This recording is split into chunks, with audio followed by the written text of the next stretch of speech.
voy a hacer dos personas. Una persona es el DJ y la otra persona es el promotor.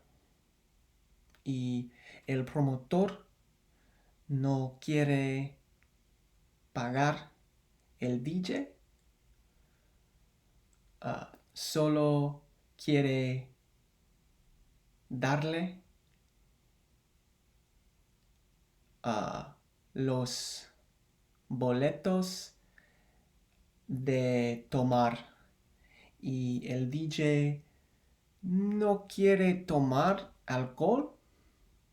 El DJ quiere dinero porque dinero es para pagar por su apartamento.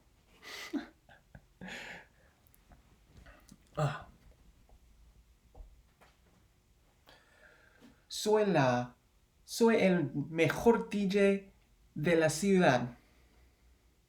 Tú sabes. ¿Dónde está mi dinero?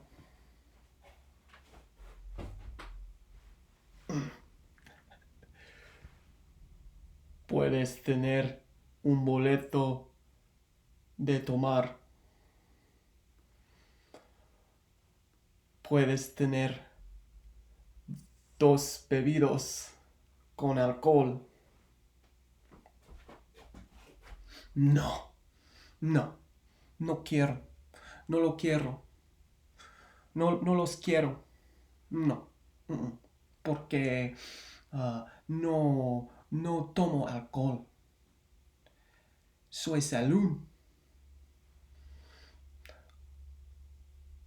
Tomo agua y agua es libre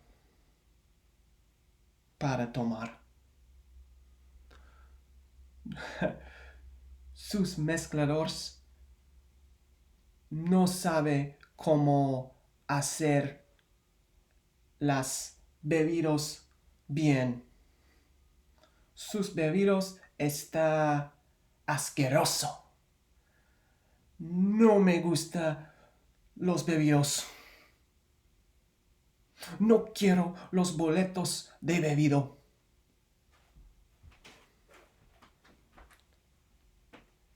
Te calma, te calma, por favor. Sus discos es sucio. Sus discos es demasiado sucio para mi negocio, para mi